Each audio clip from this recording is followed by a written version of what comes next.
کہ علی آپ تو وہ ہیں جو سب سے پہلے ایمان لے کر آئے، اور آپ تو اہل بیت رسول ہیں، رسول اللہ صلی اللہ علیہ وسلم آپ کے انتظار میں کھڑے ہیں، آپ آئیں گے تو ہی ہم آگے جائیں گے۔ اور حضرت علی ان سے کیا فرماتے ہیں کہ عمر آپ تو وہ ہیں جن سے اسلام کو تقویت ملی، آپ تو دعائے رسول ہیں۔ اب حضرت عمر جب حضرت ابو بکر سے ملتے ہیں تو کیا کہتے ہیں؟ حضرت عمر فرماتے ہیں ابو بکر میں کبھی آپ سے آگے نہیں نکل سکتا، وہ عبادات کا معاملہ ہے یا وہ اللہ کے راستے میں صدقہ و خیرات کرنے کا معاملہ ہے یا وہ کوئی بھی معاملہ ہے، میں آپ سے آگے نہیں نکل پاتا۔ اور حضرت ابو بکر آگے سے ان کی شان بیان کرتے ہیں کہ آپ دعائے رسول ہیں، آپ تو وہ ہیں جن کو قریش میں بڑا مقام حاصل تھا۔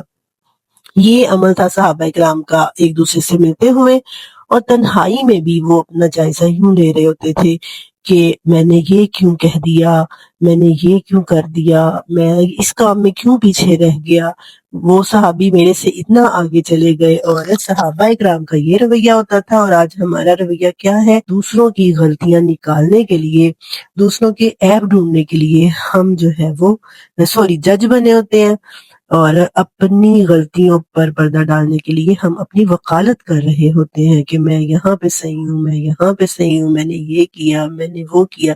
ایون یہ عبادات کے معاملے میں بھی ہمارا یہی معاملہ ہوتا ہے۔ تو یہ میں نے بات کی سیلف انالیسس کی، ہمارے اور صحابہ کرام کے سیلف انالیسس میں یہ فرق ہے۔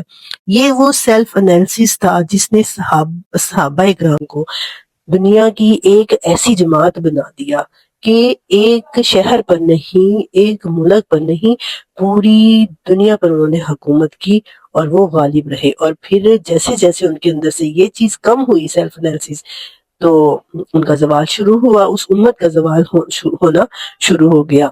یہی وہ سیلف انالیسس ہے جس کو ہم دوسرے لفظوں میں روز اپنا جائزہ لینا کہتے ہیں، کہ روز اس طرح سے اپنا جائزہ لیا جائے کہ میرا آج جو کل گزرا ہے، آج کا دن میرا اس سے بہتر ہوگا۔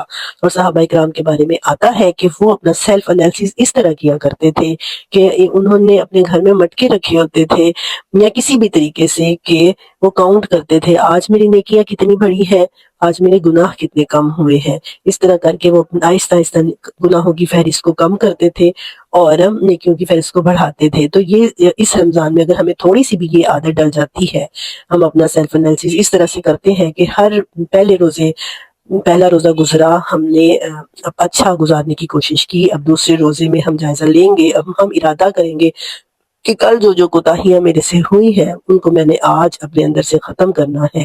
اور عبادات کو درست کرنے کی بات تو ہم بہت کرتے ہیں، لیکن ہمیں اس رمضان میں اپنے معاملات کو بھی درست کرنا ہے۔ ہم نے اپنی ایگو کو کرش کرنے کی کوشش کرنی ہے کہ جو ہم نے اپنے اوپر ایک اپنی ذاتیات کا، اپنی پرسنالٹی کا جو کہ میں یہ تو میں وہ، یہ چیز جو ہے اس کو ختم کرنے کی کوشش کرنی ہے۔ اللہ تعالیٰ نے جو حکم دیا ہے نا، وَالْقَاظِمِينَ الْغَيْظَ وَالْعَافِينَ عَنِ النَّاسِ، کہ اللہ کے بندے وہ ہیں جو اپنے غصے پر قابو پانے کی کوشش کرتے ہیں، لوگوں کو معاف کرتے ہیں۔ تو معاف کرنا سیکھنا ہے اور غصے پر قابو پانا سیکھنا ہے۔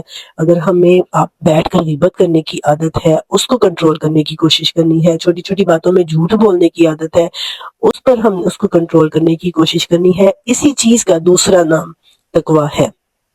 تقویٰ وہ گفٹ جو رمضان نے ہمیں دے کر جانا ہے، جس کی ہم نے بات کی تھی ایپیسوڈ 1 میں، کہ رمضان وہ مہمان ہے جو کوئی نہ کوئی گفٹ دے کے جاتا ہے۔ ہمارے ہاں کیا رواج ہوتا ہے کہ مہمان آتا ہے تو گفٹ لے کے آتا ہے اور ہم جاتے ہوئے اس کو کچھ نہ کچھ دے دیتے ہیں۔ اور رمضان ایسا بلیسنگ گیسٹ ہے جو گفٹ لے کے آتا ہے اور ہمیں گفٹ دے کے جاتا ہے، اور وہ گفٹ کیا ہے؟ تقویٰ۔ لیکن وہ شیورٹی نہیں ہے، وہ اللہ اللہ تعالیٰ نے کہا شاید کہ تم متقی بن جاؤ۔ جیسے ایک بندہ ہے، آپ کو ضرورت پڑی ہے، کوئی آپ اس سے قرض لیا، اور جب آپ اسے قرض لے کے لوٹ رہے ہوتے ہیں نا، تو وہ کہتے ہیں شاید یہ تمہارا قرض میں معاف کر دوں۔ تو یعنی یہ تمہارے حالات دیکھتے ہوئے، تمہاری سنسیئرٹی دیکھتے ہوئے، تمہاری پرفارمنس دیکھتے ہوئے شاید میں معاف کر دوں۔ تو اللہ نے بھی کہا لعلکم تتقون، شاید کہ تمہیں تقویٰ مل جائے۔ یعنی اتنی بڑی چیز ہے تقویٰ کہ اللہ تعالیٰ فرما رہے ہیں کہ تم روزے رکھو، رمضان تم روزے رکھو، شاید کہ تم متقی بن جاؤ، شاید تمہیں تمہارا رمضان یہ گفٹ دے جائے۔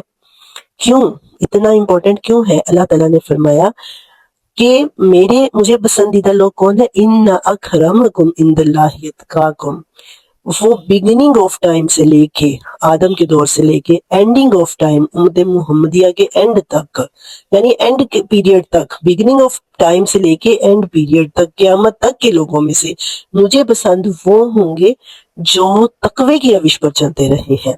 اور پھر اللہ تعالیٰ نے قرآن پاک میں سورۃ طٰہٰ میں فرمایا کہ والعاقبۃ للتقویٰ، فائنل اینڈنگ کن کی ہے، گڈ اینڈنگ کن کی ہے؟ جنہوں نے تقوی کے مطابق زندگی گزاری۔ اور سورۃ الاعراف میں فرمایا کہ والعاقبۃ للمتقین، گڈ اینڈنگ متقین کی ہے، جنہوں نے رمضان گزرا اور تقوی حاصل کر لیا، جن کی عبادات نے ان کے اندر تقوی پیدا کر دیا۔ عبادات نے تقوی کیسے پیدا کیا؟ ہم دیکھتے ہیں بہت سے نمازی نماز پڑھ کے آتے ہیں اور آ کے گھر والوں کے اوپر سختی کرنا شروع کر دیتے ہیں، گالم گلوچ، لڑائی جھگڑا، یعنی ان کی عبادت نے ان کے اندر سختی پیدا کی ہے، نرمی پیدا نہیں کی۔ حج عمرہ کر کے آئے ہیں، عملی طور پر کوئی تبدیلی نہیں آئی، تو عبادت نے ان کے اندر تقوی پیدا نہیں کیا۔ عبادات کے اندر کمی اور کوتاہی معاف ہو جائے گی، لیکن یہ جو معاملات ہیں نا انسانوں کے ساتھ، سوشل میٹر جو ہیں، ان کے اندر جو اگر ہمارے رویے میں نرمی نہیں آتی، ہم سخت رہتے ہیں، تو وہ ہماری معاف نہیں ہوگی۔ اللہ تعالیٰ سے دعا ہے کہ اللہ تعالیٰ اس رمضان میں ہمیں توفیق عطا فرمائے کہ ہم تقوی کا کچھ حصہ ہی حاصل کر پائیں۔ آمین وآخر دعوانا ان الحمدللہ رب العالمین۔